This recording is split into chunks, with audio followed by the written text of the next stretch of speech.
Welcome to the Spirit Sessions podcast. I'm your guide, Katie Silcox, bringing you your weekly self-love soundbite. Join us where I'll help you find your true spiritual home, where every single aspect of you is holy ground, holy ground, holy ground, holy ground.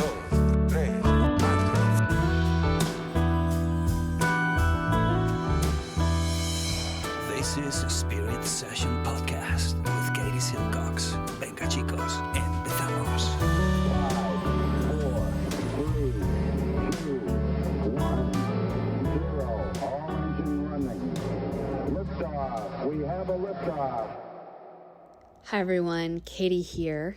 This podcast is intended to inspire you, educate you, and most importantly, support you on your journey towards knowing who you really are, that inner self, that inner teacher. I am not a psychologist or a medical doctor and do not offer professional health or medical advice on this podcast.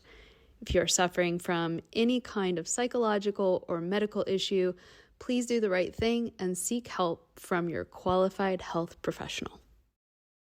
Hello, and welcome to this free webinar on the new year and using the energy of this time to really revive and reinforce your spiritual practice for many of you, and maybe start one for some of you.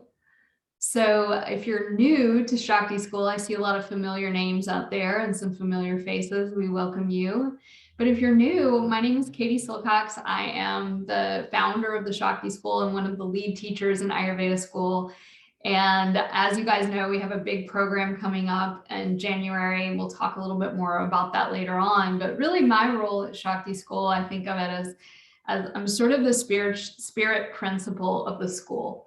Everything that I do, whether it be learning the basics of Ayurvedic philosophy to the most sublime sort of practices of eventual enheartenment and enlightenment, everything is woven into the plane of your body, into the experience of really making this an embodied practice and an energy practice. And if we aren't able to embody something, then it remains largely in the realm of the thinking mind and the conscious mind. And so when we think about what does it mean, Happy New Year, I'm starting a spiritual practice, what does that really mean? And what it really, I think, means, and you can try this on for size, is that you know that you are bigger than your limitations. On some level, we can all feel there is a part of me that is wise, that is compassionate, that has a vision that's bigger than, 24 hours from now or even 30 years from now. There's a part of me that's infinitely capacious, and a part of me that has the knowingness and the eldership to help me and guide me with all these other little parts of who I am, who, if you're anything like me, can be really a hot mess sometimes, or really young, or really intense, or really afraid, or really angry, or frustrated. And all of those things are very, very common in the experience of being a human being. And so I can't see, most of you are hiding incognito with your videos off, but I'll spidey sense you. If you're anything like me, you know this stuff already. This isn't your first rodeo on the spiritual world. And yet, if you're also anything like me, you need a daily reminder. Or maybe a weekly reminder, a monthly reminder, but some of us are like, I need an hourly reminder. And in fact, one of the best ways to start a spiritual practice is by setting a little alarm on your phone to just do a little ding every hour or so, to just take 30 seconds to come back into what matters. So starting a spirit infused New Year, I also want to just address the elephant in the room, which might be for you, OMG, Katie, there's so much out there. There's so many meditation practices, breath work apps, meditation teachers, spiritual teachers. I don't even know where to begin. And in a way, the era that we live in, the information overwhelm era, is very much a great way of avoiding doing any practice at all, right? Or doing one practice one day and then a different practice another day because I don't like that one anymore, right? And so one of the core things that can really support a spiritual practice is to get really solid and really grounded in some basic principles.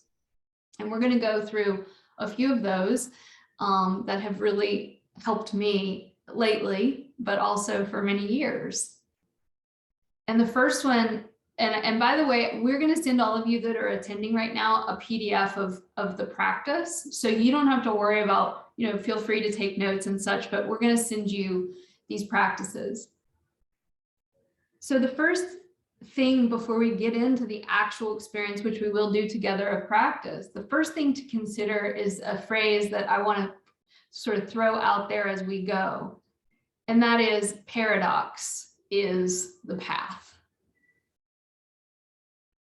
If you feel along the spiritual journey that you are hitting a paradox, it's a good sign. And so one of the things that we work with is something called unconditional positive regard. Unconditional positive regard, if you just practice that one thing for the next 40 days, you would be a different woman 40 days from now.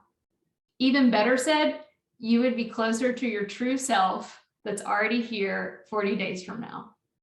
You would be closer to who you are meant to become 40 days from now. Let's dig into that a little bit.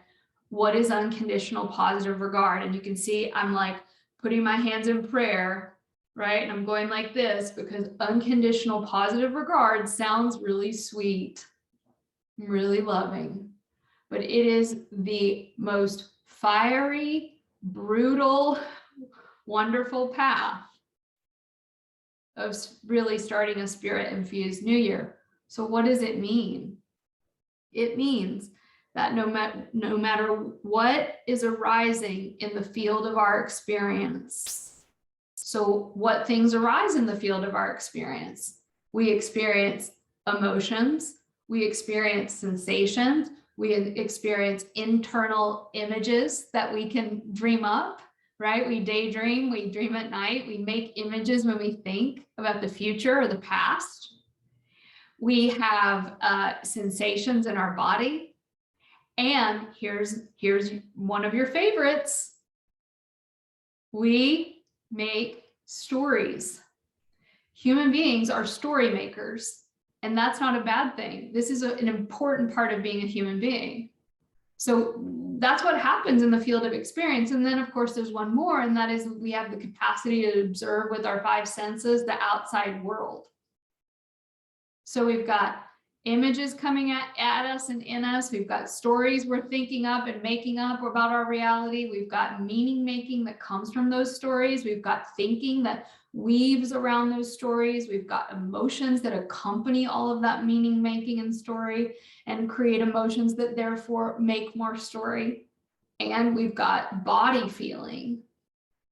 And those are not separate things. They weave together into a tight little ball of yarn called, I don't know why, but I'm in a bad mood.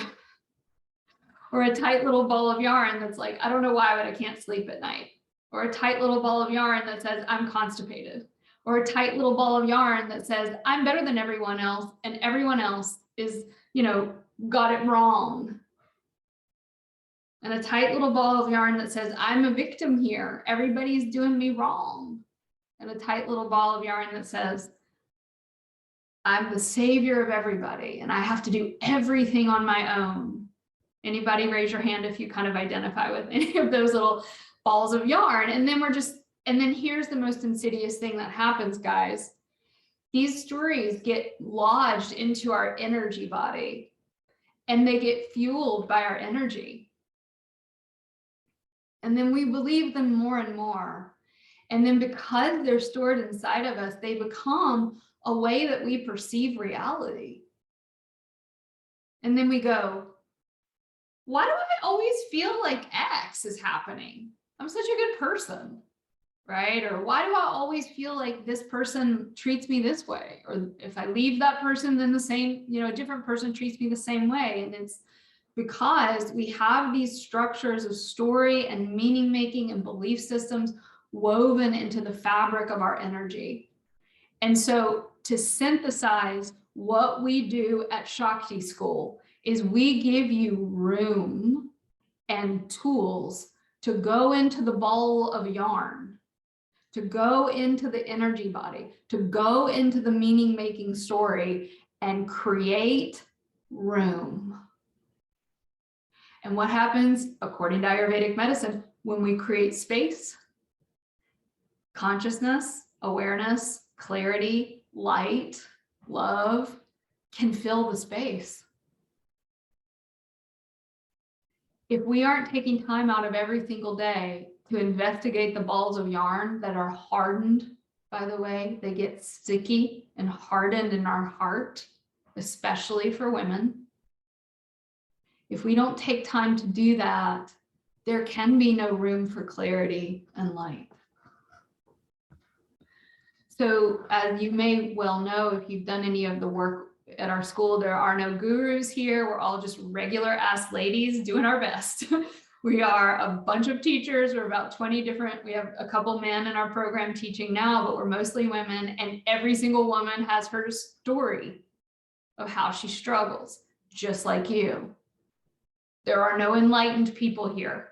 So if you think that you want to come to the school because there's some gurus and enlightened people, that this might not be the work for you, right? Our job is to hold room to allow ourselves and you to be a human being with all your brokenness and all your beauty and all your flaws and all your gifts and talents, some of which are, I can assure you, as yet unknown to you. So starting a spirit-infused new year really involves stepping towards what I have included in the PDF of Pablo Neruda poem, which really talks about the work of spiritual practice isn't so much about adding anything in, but about patiently sitting on the edge of your consciousness and fishing for light, waiting for light, and removing the barriers on your heart of any way that you have blocked your heart from being open to love. So we have some sacred steps that really support the work that I spoke of before, of moving out of the old, familiar, habitual patterns, which are, guys, I hope you can feel, oh, that's my meditation timer telling me to open my heart. Okay, done. So I hope you can really feel my heart, which is, I want to just convey that if you're here, there's 47 of us here, there's like 600 of you guys signed up for this free course, like that we'll watch it later, I hope. But the fact that you are here today and you made the effort, and those of you that are watching later, that you took the time and the effort to watch this, means that you're ready, you're brave to do what is quite honestly arduous work, to really be willing to look at yourself and all the ways that, and when I say you, I mean me too, we have crafted incredibly elaborate, intelligent mechanisms for avoiding seeing ourselves. And like, when you are really ready to like see who you are,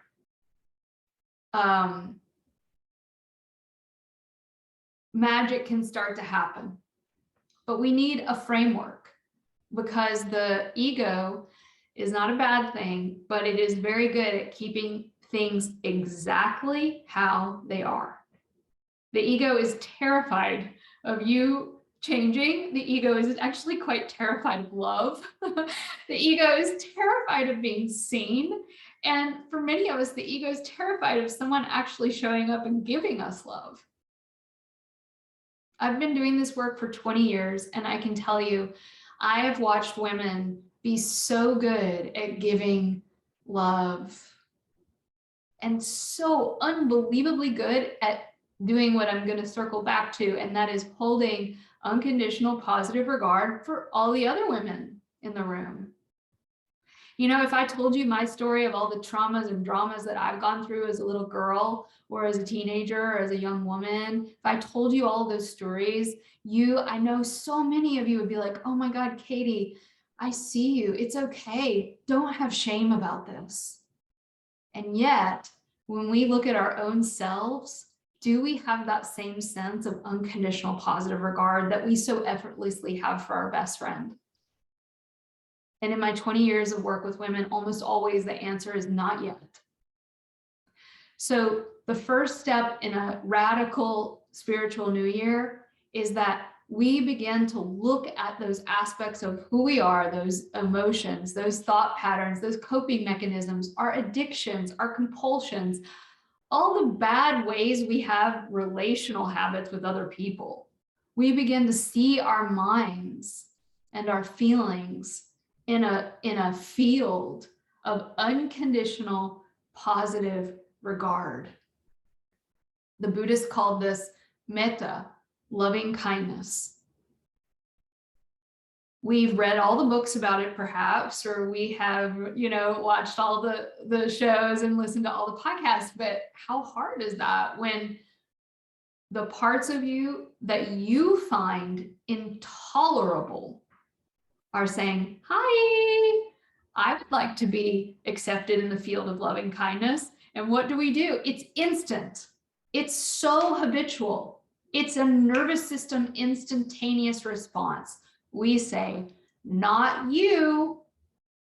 You don't get to come into the garden of what I think is acceptable. Let me give you an example. Over 20 years, I've worked with a lot of women, and I'm a Southern Belle, and I'm from the South. And some of you are like, well, I'm not a Southern Belle, but I know this pattern too. But let me tell you, this pattern runs deep in my roots. And the pattern is, oh, Katie Silcox, and I include myself in this, I'm just not an angry person. And when I hear that, I know I'm dealing with a lot of unloved, angry little girl. Some of you out there are like, I just don't feel afraid. Never feel afraid. Nope. When I hear that, I know I'm dealing with some hidden fear. In other words, it's the parts of us that are unconscious. And what does that word mean? It means I'm not aware of that which is in me that I'm not aware of. See how tricky it is? How can we bring these patterns to light when by nature we can't see them? Well, that's where doing a school like Shakti School or having a great mentor guide or mini guides like we have for you in the school can be really helpful. When you start to work with your energy body, you have a part of you that is untouched by all of these internal patterns. And by working with energy, what we do is we begin to wash, if you will. We begin to bring in a new light or a new energy to all of these old patterns. So when we meditate here at Shakti School, for the most part, we do lots of different techniques, but one of the main techniques that we do is working with embodied energy. One of my teachers, Rosalind Briere, a great energy master, she had a profound insight about Westerners, Americans specifically. And she said, most people in the West have all of their energy from their heart to their head and upward. When the Tibetan lamas came to the United States, they found the same thing. They said, all these Westerners are living in their heads. All of their energy is in their head. Now, the downside of that, and by the way, our social media use, our computer use, our car use, all these things aren't bad or wrong. They're just moving energy up and into our head. But here's the really curious thing about having all of your energy in your head and your heart. When we're in our heart and when we're in our mind, we are experiencing and feeling, especially when we're in the front of our body, the feelings and experiences of others. OMG. So Rosalind was like, people don't even know what they are feeling because they're up and out of themselves. And so, you know, we're a big fan here at the Shakti School of using the technology, right? This iPhone, this is a miracle. It's what is allowing you and I to be on Zoom right now. But the downside of social media and the downside of reading the iPhone news is that when I have an emotion, when I read the news or I'm on social media, I don't know if it's mine because my energy has to move up and out to go into reading that news media. So more likely I'm experiencing what? The emotion of the collective. And that makes us susceptible to being caught up within the contagion of collective emotion. So what Rosalind said is almost everyone to be in a lot more energetic alignment and harmony. What we need to do is move our energy in and down into our feet, into our legs, into that earth energy in the body, and move energy from the earth back up into us. When you move your attention, so when I speak about energy, for some of you guys that might be new, it's the simplest thing you can do. Energy follows attention. If you're on your iPhone, look what I'm doing. You can see it, right? I'm paying attention here. Now, and we'll do the practice in a moment, I start to feel the soles of my feet. Energy follows attention. Now I'm at the soles of my feet. Energy is going to go down. It's that easy, but it's actually not easy at all, right? It's that simple, better said, can be super challenging. You know, I was in a session yesterday with my mentor and I was like, oh my God, I've been working with you for 4 years. And I feel like every single session, you just tell me the same thing over and over and over again, right? And that is, move your attention off of the stories you're telling yourself and come back to the energy body practices that you know, I know, and I am so excited to share with you guys. And as soon as I do that, my nervous system actually starts to downregulate.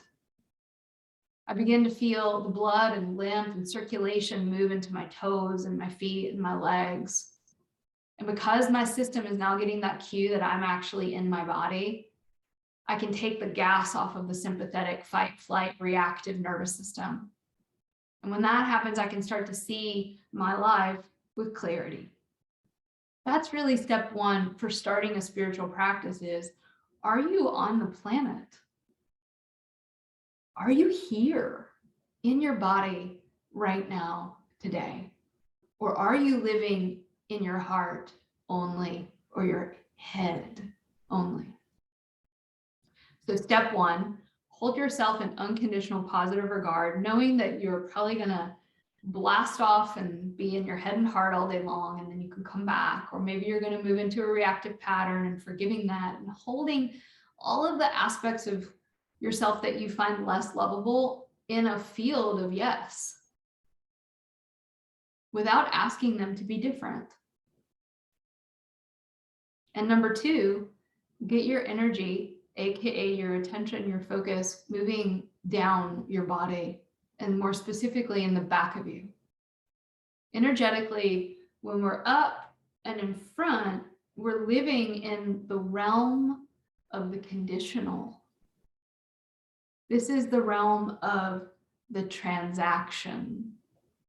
I'm seeing my staff here, Sarah and Kirsten, right? Like, you know, this isn't bad. Sarah came over 2 nights ago. We sat down, we talked about our business stuff.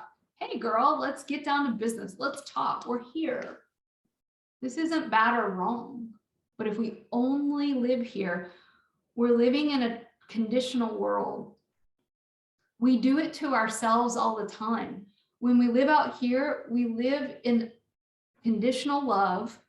I'll love me if I've got this kind of job or this amount of money in the bank or this partner, or my body looks this way, or my hair looks this way, or my X equals Y, right? We put all these conditions on ourselves when our energy is moving out in that realm. Now get this, when we start to move our attention back, just try it now.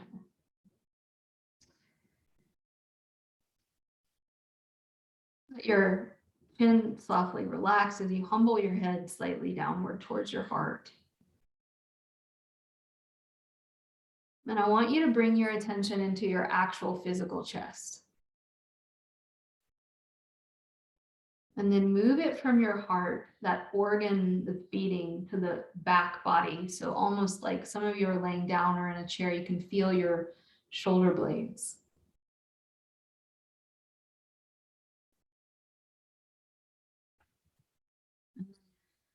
Imagine, and some of you can just really feel this, but remember, we're working with focus and attention. Imagine you could travel back from your actual back to the wall behind you.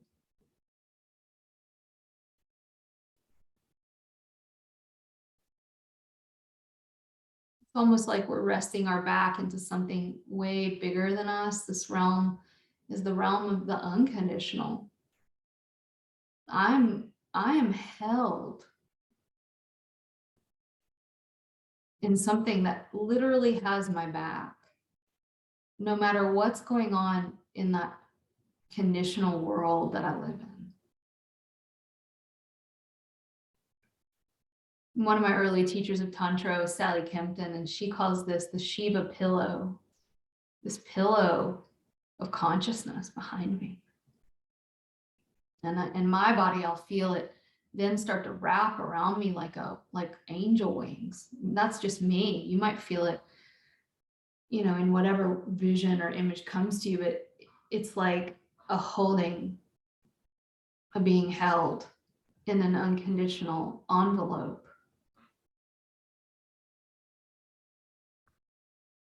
And then above your head, I want you to just visualize, it might be helpful. If not, leave the imagery, but imagine above your head a waterfall.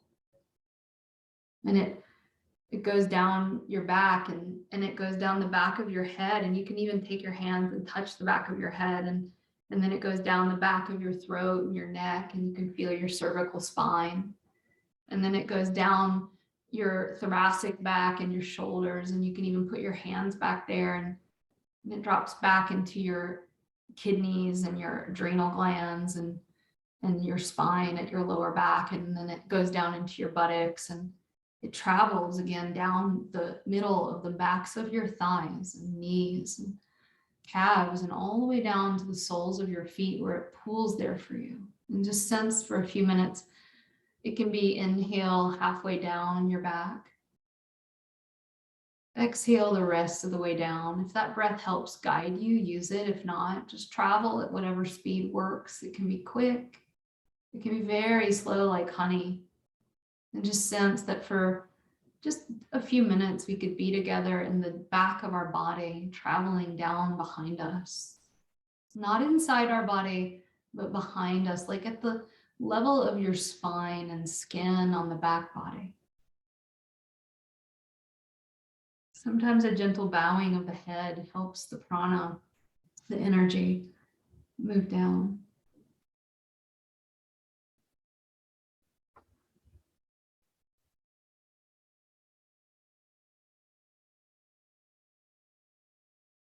And this is a wonderful practice to do, to just stabilize. A great practice when you feel emotionally overwhelmed, or like it doesn't feel great to be in your body. You can come to the back. And you can keep doing this, but if it feels okay, we're going to move that waterfall down through the center of us. So now it's above the head and it comes down through the brain. And down through the middle of our throat. And down through our shoulders and arms and hands, our chest, like a waterfall or an elevator of attention dropping down through the chest, rib cage,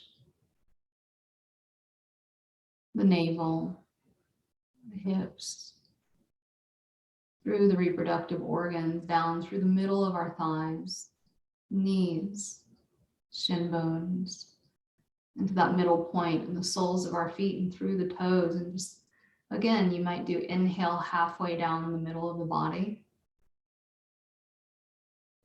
Exhale the rest of the way down to the feet, and the breath may support you, but you don't need it. You can just travel.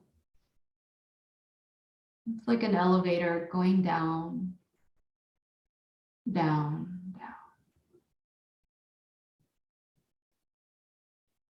landing the soul in the body. It's very common as we do this purification work, you may have an old memory or a thought. It's very likely, in fact, you will notice, right? And you just see that and ding a little bell in your mind. Okay, that's a thought or that's a feeling, and I can never try to just get rid of it. I'm going to just see it, let it be there, but I'm coming back to that dropping of my awareness through.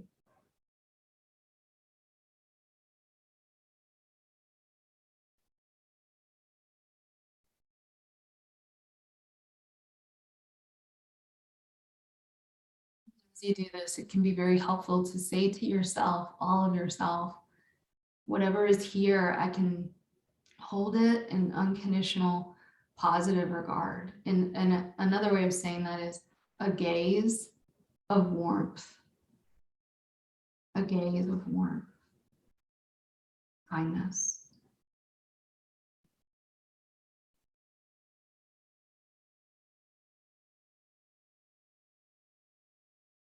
Be helpful to think about someone you love, that if they were suffering, how would you look at them, and how would you be with them, and can you do that for you?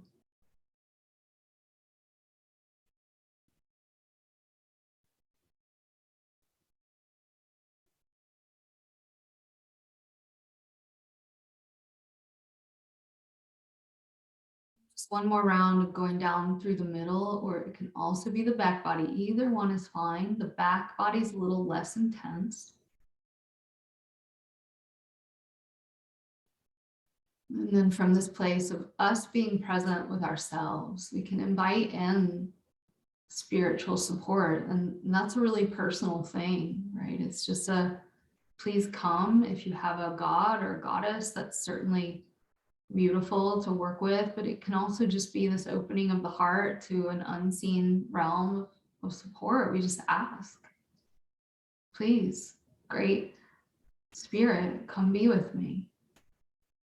And for those of you that don't want a sort of spiritual or religious overtone, you could just think of it as inviting in your higher mind, your higher self. Please come. Be with me with all these other little parts of me that are not wise and compassionate. Come help me see why I am the way that I am, and bring clarity to me. Help me be with the parts of me that I find the most unsavory.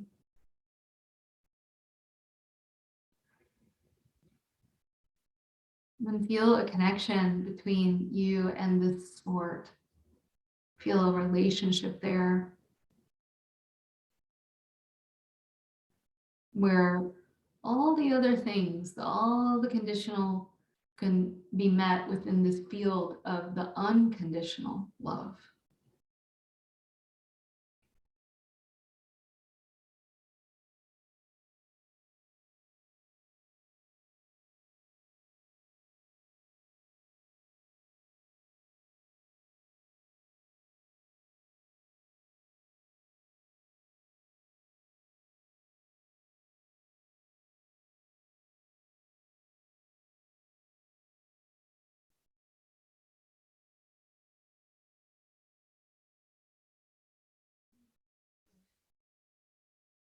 Resting in this state, knowing this is you and this is always available to you. And when you're ready, you can gently start to open the eyes and come back.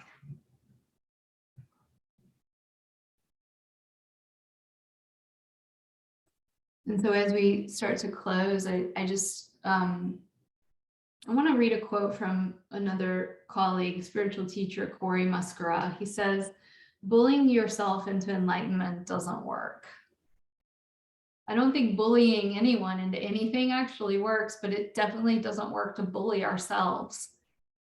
Bullying yourself into enlightenment doesn't work. You must befriend yourself to transcend yourself.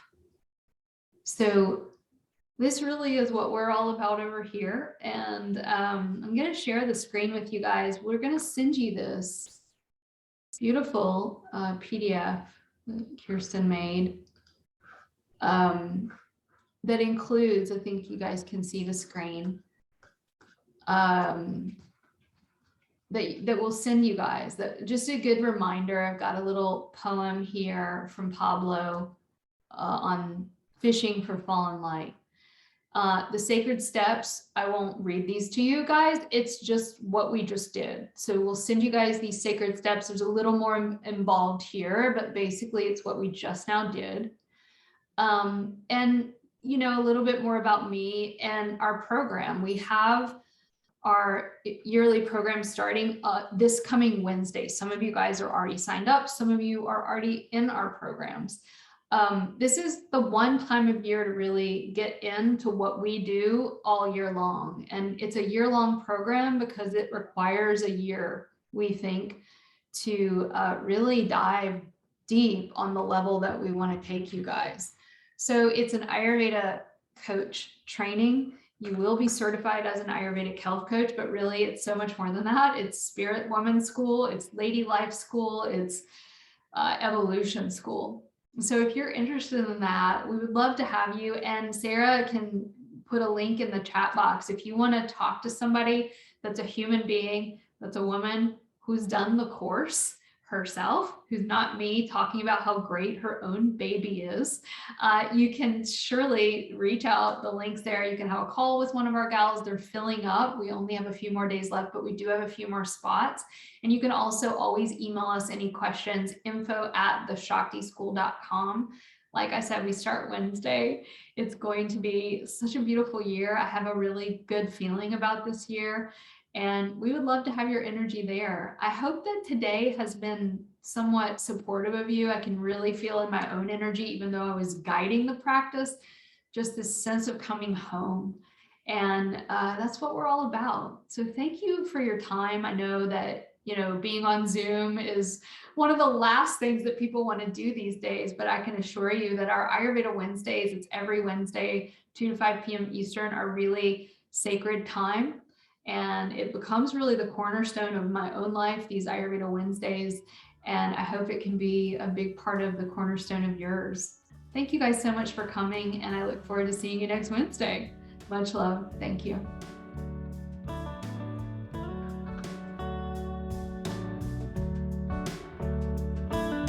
A big special thanks to Kevin Carlisle of Goodbye Gemini, who wrote this beautiful podcast music, and to DJ Juan Pablo Jimenez in southern Spain for mixing it and making it magic.